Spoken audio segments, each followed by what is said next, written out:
Back at it again at Krispy Kreme. God, I miss Vine. Let's play Magic the Gathering. I don't know what the sound is going to be like. I was having some trouble with it. A bunch of updates have made my janky situation even jankier, but whatever. We'll make it through. I'm pretty sure it should be working now based on my last test. I do miss Vine, so let's make up for it by playing Throne of Eldraine. You know, I've been made aware of the fact that apparently, like, lots of people having played it a lot in paper or in, like, MTGO found this format to be really awesome, and then they came to Arena, and apparently it's super lackluster on Arena, which kind of makes sense. Apparently the bots have really hard times with high synergy sets, so it's really unfortunate, but that's not going to stop us. Mostly because I need to fill out my collection for Constructed. So we're just going to get right in it. I think we have a quest. Whoopsies. Yeah, we have a quest where we can either play red or green and not hit either of our quests. So we're going to just force Gruul. It's going to be super easy. See, we're going to force Gruul. This is interesting. Slaying Fire is extremely good. The ceiling on GRUMGRUULY is really high, though. I mean, I did say I was going to force red-green. I wasn't being too serious about that, but GRUMGRUULY is extremely good. Obviously, Happily Ever After is not a good constructed card. Slaying Fire is fine. It might be better than GRUMGRUULY, but GRUMGRUULY can really get there, and if you can, that's really awesome. There's a lot of other good green cards in the pack, so we might not see green on the way back, but we'll take this and see how it goes for us. It's got Animating Fairy, Oakham Ranger, Counter's Transformation, a Fierce Witchstalker. Dang, well, if we're gonna be green, you know, if we can keep getting really good green and red non-humans, Fierce Witchstalker is about as good as you can get at common. Better than Counter's Transformation for sure, and Oakham Ranger, obviously. Not what we're interested in. Easy Witchstalker here for us. Okay, well, got a pretty easy pick again. Oakham Adversary is a really strong effect, so picking one up here is great. Also, you know, not a human, so it has synergy with our GRUMGRUULY, and it's in a color that we're hoping to play. It looks like we have so many strong green cards to start out with. Well, not a ton of really strong cards in this pack. Obviously, Tournament Grounds is mediocre. Heraldic Banner is also not great because it's not really a fixer because, you know, pumps you in the color that you already have. So you either get the, you know, it's either a mana rock for one color specifically, or it's or it's an Anthem that doesn't really help you splash. Merfolk Review is of course good if we can get there. That's not really what we're looking to do right now. If it wheels, maybe we'll do a green-blue something. You know, if it's like the bots are really ignoring it again. But I think I want to take the 2 Unveiled Treefolk here. Keeps us on color. This card's pretty strong. I like it quite a bit.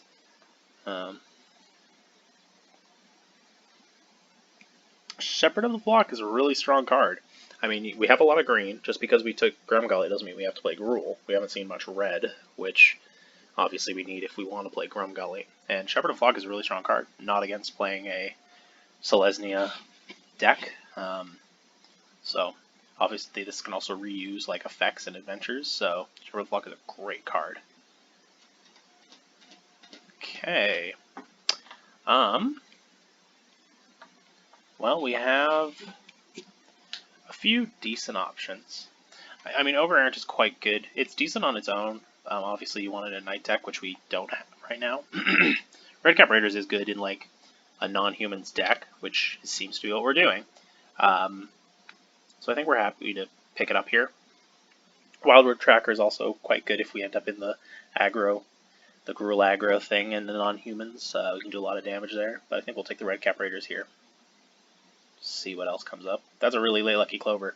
Gonna take that here. It's very, very strong effect, especially if we can get there. We can start taking, you know, it's early in the draft, so we can start taking adventure cards to support it. Green is already a really good color for adventures, and we have, you know, Shepherd of the Flock, so it's not unheard of, you know, or it's not rather unimaginable that we get into white, especially with a Flutterfox this late as well. So I think we'll take the Lucky Clover here, and we'll see what we get in later packs. I'm pretty happy with the Garenbrig Carver here, continuing our sort of adventure theme. Prize Griffin is decent. We could probably get one if we wanted to. Same with the Garenbrig Carver, they're not like amazing cards, but you know, again, we're in green. Almost certainly we're hoping to be in green.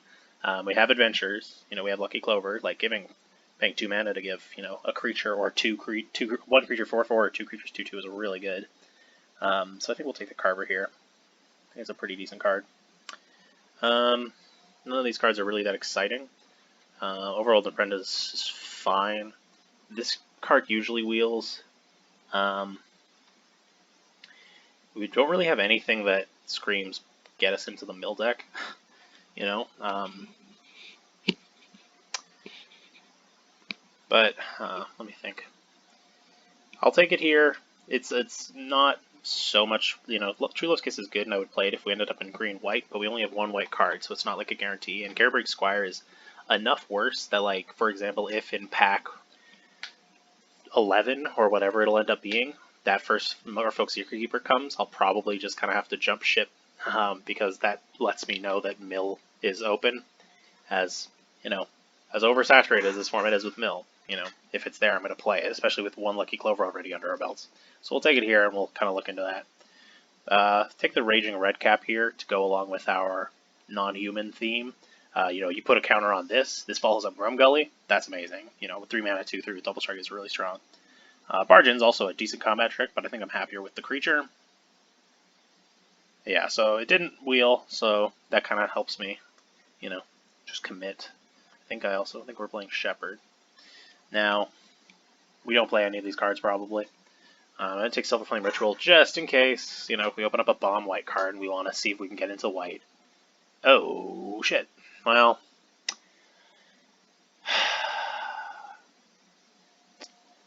let's see.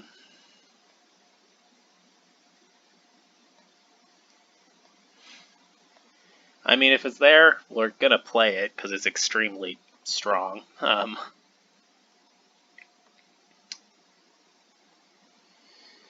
Oh boy, an Outlaw's Merriment, huh? I'm probably going to take that because we won't play it, almost certainly. Unless we ended up in like green-white and we had a lot of Rosethorn Acolytes, maybe we would play it. I'm going to take it because 40 gems is quite a lot, and it's quite a lot. You know, I'd rather have 40 gems here and the potential to play this card over the Keeper of Fables, although Keeper of Fables is obviously a much stronger card. You know, if we could play this card's insane. So I'll take it. I don't think it's what we're doing, but wow. Wildborn Preserver, excellent in our deck, non-human, and just a really strong card. Yeah, not particularly close. We seem to be mostly green, so I think I'll take the Garenbrig Paladin here. This card really impresses me. And thankfully it seems like we're not kind of having ourselves strong-armed into playing blue for once. Yeah, Garenbrig Paladin really impresses me. I mean, it's non-human, which is nice for, you know, our GRUMGRUULY. But this card usually comes down if you get Adamant on it. It's pretty easy to get Adamant on it because it's a 5-drop card. So it's like all the other it's like the other 5-drop Adamant cards, like the Searing Barrage, and I think there's one other one. But you know, when you're not trying to do 3 mana, you know, when you're trying to do 3 mana for a 5 of one color for a 5-color card, and your deck is evenly split, it's pretty easy to do that. And a 5/5 that can't be blocked by creatures with power 2 or less, especially in Arena, where a lot more people can get into a Merfolk Secret Keeper deck. This card really is quite strong, I think. Rimrock Knight, excellent combat trick, and then it is a non-human, just a good aggressive card. Pick that up here. A lot of good cards here.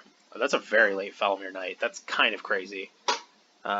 because it's just good in black. You don't have to be playing like Black Knights. This card just is good. Of course, we're nowhere near playing black right now, so we're going to take the Wildwood Tracker. I might take Kenra's Transformation. We don't really have a lot of removal, or I should say, we don't have any removal right now. Unfortunately, I don't think you're getting played, bud. We're in an aggro deck. We want a little bit of removal, but that doesn't really get creatures out of the way, so it's not very good for us. And we don't have a lot of stuff that's, you know, the 3 power gets over top of, so I might just take Gingerbrute. It's non-human. Put a counter on it with GRUMGRUUly. That's an even better card. If we get a couple, like, if we see some Rosethorn Halberds or something, like, we can do a little bit of Gingerbrute cheese. I think our deck is well situated to take a Gingerbrute here and then see what we can get later on. Cut this out, bots. None of these cards are really good. I might take the Jousting Paladin because it's not human over the Embereth Paladin, which is human but also not my favorite card. 5-2 with haste is fine. It's not anything too special, but take the Jousting Dummy here. Maraleaf Rider, decent 2-drop. You know, if we have anything that makes food or something, this can be a good effect to use sometimes, but it's a fine, efficient card. So take another Wildwood Tracker, just get aggro. Probably take the Garenbreak Choir over the Carver. Garenbreak Carver over the Sportcap Spider. Again, it's got an adventure, which, you know, it's a combat trick adventure for an aggressive strategy. We have Lucky Clover as well. We're just a more aggressive deck. Sportcap Strider is a more defensive card. Not a ton of flying in this format either. Probably take another Maraleaf Rider here. The Gingerbread House might be okay, but we are aggressive, and having a land come in tapped is pretty bad for us, so I would want to see us having, like, I would want to be in a situation where, like, the rest of the cards in our draft are green before I would, like, take this, and I can't confirm that, so I'm going to take the Maraleaf Rider here. Yeah. Oh, I guess I should take the uncommon for the Vault Progress, because I would not play either of those cards. Hull's Beanstalk. Don't think I'll need that. Well, our rare is okay. It certainly is a nice, you know, an aggressive effect to add some damage to the board. I'll probably take it here. It's also a rare, which is nice. And the other cards that are probably just stronger are not in our colors, so I'll take the Embereth, Castle Embereth. Well, there's a Rosethorn Halberd. I can't really play Deathless Knight, obviously. Claim the Firstborn is kind of unimpressive. Have 2 Garenbreak Carvers already, and they're not, like, so efficient. Rosethorn Halberd works really well with our deck. From what I've heard, people say this has overperformed quite a bit, because it doesn't look very good, but, you know, stick that on a Wildwood Tracker, we could do some work. So, I'll take it here. We don't have anything to make Sorcerer's Broom work. Almost no food, if any. We might not. Well, I guess we have the Gingerbrute. That might be it for food. I guess we got Fierce Shocker. That's it. I think I'm going to take Scalding Cauldron here, just because I want some, like, removal. Merchant of the Veil's not bad, but I think Scalding Cauldron is kind of more what we need right now. So I'm going to take it. Probably take Bargain. Oh, well, there's another Scalding Cauldron. That might be good enough. It's not super efficient, but I mean, it does the job a lot of the time. There's not a ton of, like, huge creatures in this format, so.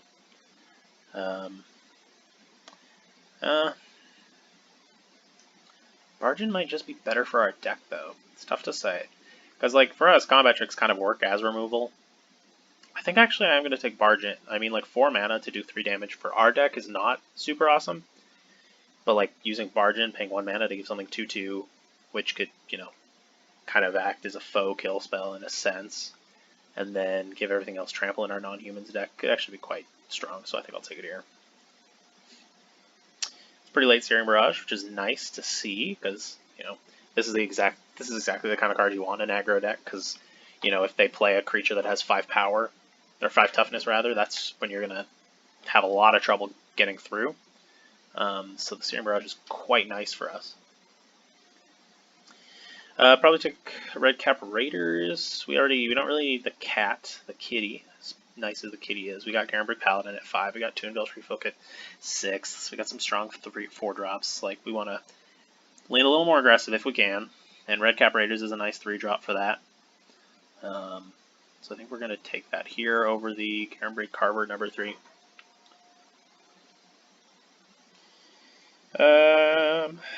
Probably take the Garenbrig or the Red Cap Raiders number 3 over the first Spore Cap Spider still. We're again going to be the aggressive strategy. The lamer folks here keeper, but I'm much happier with the Rose Thorn and Halberd here. Weaselback Rider is Red Cap is quite a decent card, but I think I want to go with the Rose Thorn Halberd for the synergy it offers. A lot of late white cards. I guess white was open in packs 1 and 2. That's okay. Is there any way to trigger our Bloodhaze Wolverine? I don't think so. But we might just want it because it's a decent 2-drop. I think that is correct, actually. Even if we can never trigger this, I think having a nice 2-drop that's non-human is pretty good for us. Again, we don't want to get glutted at the 3-drop spot, and we have, what, 3 Red Cap Raiders? This might not make the deck, but I think the 4th Red Cap Raiders definitely doesn't. I picked up a lot of red, so I don't think Gingerbread Cabin's going to make it. I think a Toonville Treefolk will make it. Especially with our, Lucky Clover that can do some real stuff. And I don't think this is going to make the main deck. Because it's best of 1, so we don't get a ton of value out of Fellow Pheasant. There's not like a... There is flying, there's good flying, but like... It's mostly in white, so it's not like there's a lot of colors you have to worry about. I think I'm just going to take the uncommon for work towards my vault.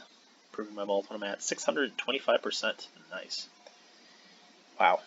Yeah, well, thankfully, I'm kind of glad we didn't get to mill, because it's just like this is a new thing, and I'm trying to branch out a bit. Well, that's not a high enough payoff for this pretty evenly split deck, so that's just going straight in the sideboard. Haha! My Merriment Gold, or gems rather. Okay, I gotta make 4 cuts. One of them might, well, as I kind of was thinking aggro in my head as we were drafting this, but we did end up with like a fairly mid-rangey deck, which I'm okay with. I think that'll give us actually some strength against aggro. Like I think we have the capacity to punish. It's not gonna the capacity to punish like control and like slower, dirtier decks, but also we can survive earlier or stronger aggro decks because we just will have some big creatures. But that means I don't think we're cutting a land. So I like all the cards in our 1-drop slot, I won't lie. I might take out 1 Marrowleaf Rider? I don't know. We have 1, 2, 3. We got 5 creatures at the 2-drop slot and then a Lucky Clover. I think I'll take out 1 Red Cap Raiders. I'm not super excited about that card. I'm pretty happy with like all the cards we have is the thing. I might take out 1 Marrowleaf Rider.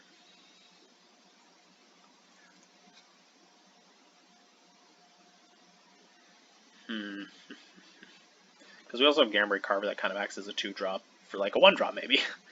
So it's possible that this is what we do on turn 2. Although I don't want to think about it as much like that because it's, unless we play one of our 3 1-drops, that's not going to be how our whatever works.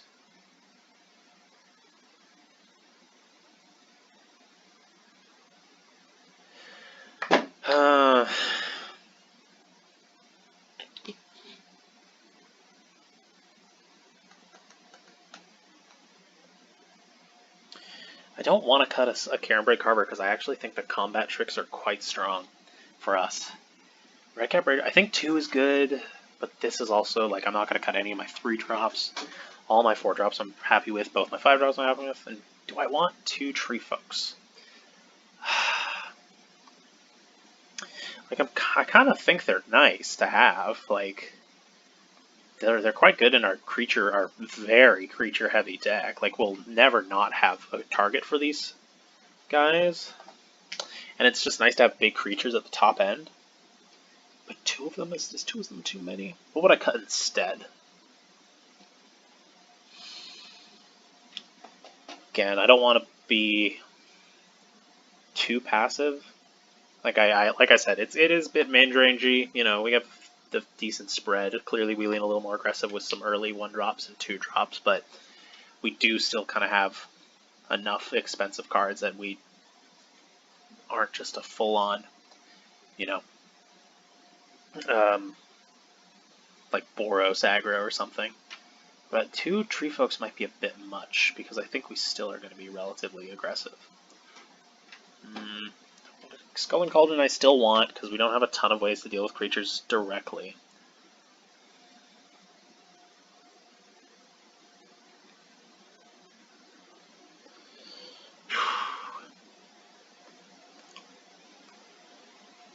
Shame about the merriment, though.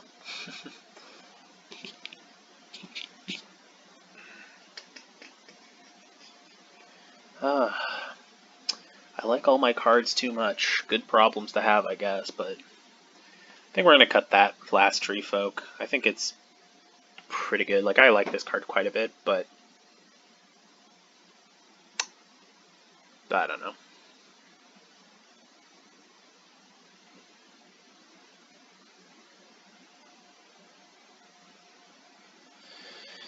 Yeah, I think that's correct. Get out of here. Make a new slot. Thank you. Yeah, that seems quite decent. We want to slant aggressive. We don't want to have to, you know, we don't want to really... We probably will be in a bad spot if we're playing a game long enough to, like, both draw and play both of our 2 Unveiled Tree Folks, Adventure and Body, so, like, 1 seems good. Based on that sort of logic of how I want these games to be going, I think that's the correct cut. I definitely don't want to cut anything, like, below 4, and everything, and, you know, all of my cards above that I like, and that's probably the biggest cut, the easiest cut, so... This is cool. I don't think I've drafted Gruul aggro in this format, but I've heard really good things about it. Recently, so hopefully it does well for us. Like, I like our card quality. It's pretty high. I know I'm bad at aggro, so maybe we'll have some issues there, but I'm trying to learn, so this is a learning experience. And yeah, I might even play some of the games tonight if I have some time, because, you know, neither of my quests that I'm trying to re-roll for 750 coin ones are going to get completed by playing this deck. So, yeah, I think this deck is pretty good, and especially in best of 1, where aggro gets a little bit of a, you know, a little bit favored because there's no chance to sideboard against with a bunch of control stuff. So, I think this deck will go pretty well. I'm looking forward to it. We'll see how well it really goes, but I can see it putting up some work, especially if they can't, you know, they don't have limitless bake into a pies to deal with all of our very scary creature threats. So, all right, well, that's the draft, and I will record some gameplay later tonight, probably.